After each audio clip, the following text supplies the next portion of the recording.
When Sladen was just 5 years old, his mom and dad got divorced, and he was pretty much told that he was the man of the house now. So when mom would go out to shovel the sidewalk, Sladen would grab his own shovel and go to help her.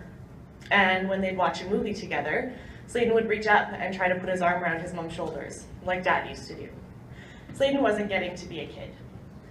And it's true that every child has their own struggles, regardless of what their home or social life looks like. Think about the kids in your life. Your friends' kids, your nieces, your nephews, maybe even your own children. Would they benefit from having another caring adult around to support and encourage them? That's where the power of mentoring comes in.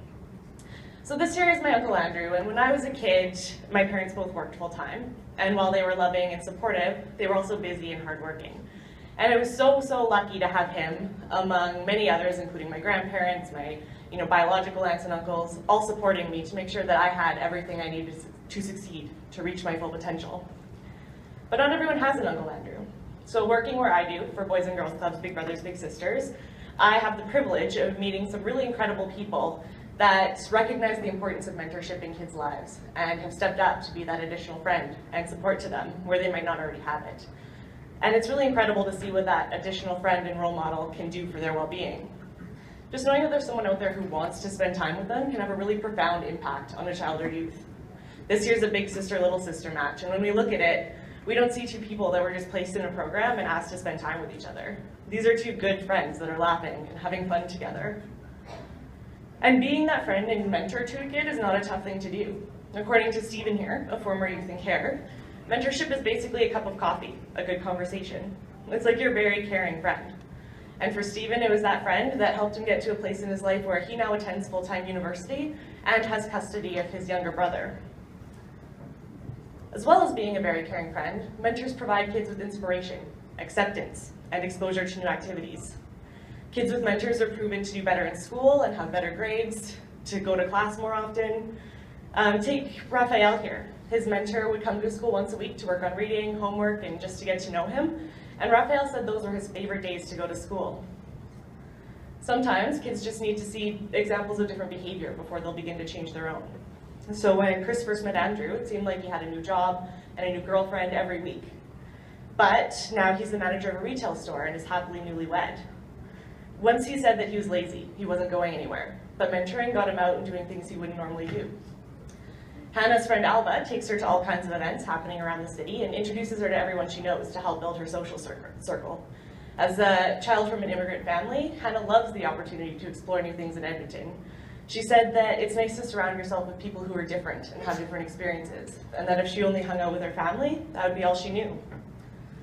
Dylan here was a young man who was frequently in trouble at school and in the community, specifically with the law, and because of this could have really easily become a disturbing statistic. But instead, he met Chris, an older friend and police officer, who by spending time with him and cultivating a friendship, showed him his own potential, and now he's considering becoming a police officer as well. Sometimes mentoring provides children with new experiences, and an increase in self-esteem is an example of the results this can achieve. So a group of young girls took women's kickboxing classes, and while at the beginning they were all very shy and reserved, by the end they were all laughter, smiles, and poses. One girl even said she thought she'd make her more talkative in school because of this. Another example is increasing a child's awareness of the world around them. Danielle, a staff member at the Boys and Girls Twaddle Club, took a group of kids on a field trip to her hometown of Innisfree. Most of these kids had never been out of the city before, never seen where our food comes from, but now they've come back with a greater understanding and appreciation for that important part of life. One mentor, Alexis, met a little girl with the same arm as her.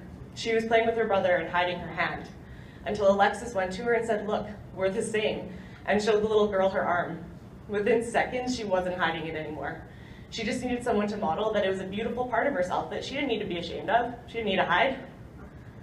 Now, some of you might still be thinking that mentoring sounds complicated, like a lot of responsibility, but the essence of it is really simple. Our mayor's wife, Sarah, once said, someone told her, the only thing you need to be a mentor is to be someone who cares. That's it.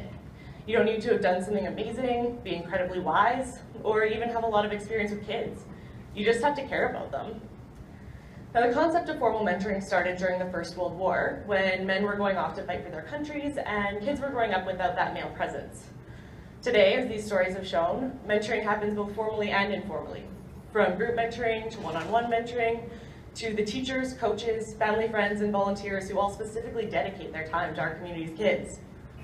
And while we're no longer still in a world war, our kids need our support, now more than ever.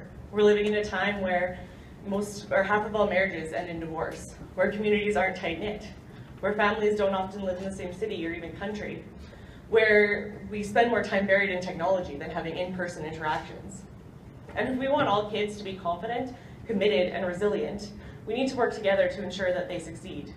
It's not just parents and caregivers who have this responsibility. We as members of our community all have a role to play in building the next generation of kids that are going to continue the work that we're doing in Edmonton, where we love our community. And mentoring our children and youth is one way we can get there. Maybe you're wondering how spending time with a kid can have such an immense impact, but its power truly lies in the little things. It's having someone who's fully present to share experiences with. It's someone to laugh along with you at the silly things. It's someone who isn't mom or dad, who will listen happily to your stories, successes. It's having someone who will teach them a new skill, like ping pong or baking, and help them discover their hidden talents. It's someone who's so cool and chooses to hang out with them. It's someone who makes promises and comes through on those promises. And most importantly, it's the consistency and trust that forms as a result. So a few years ago, Sladen's mom said that he was like a warped puzzle piece that didn't quite fit in. But today, Sladen is less withdrawn, more confident, and hopeful because he found the support that he needed in Jonathan. Now, because of their growing friendship, he understands how special, talented, and wanted he is.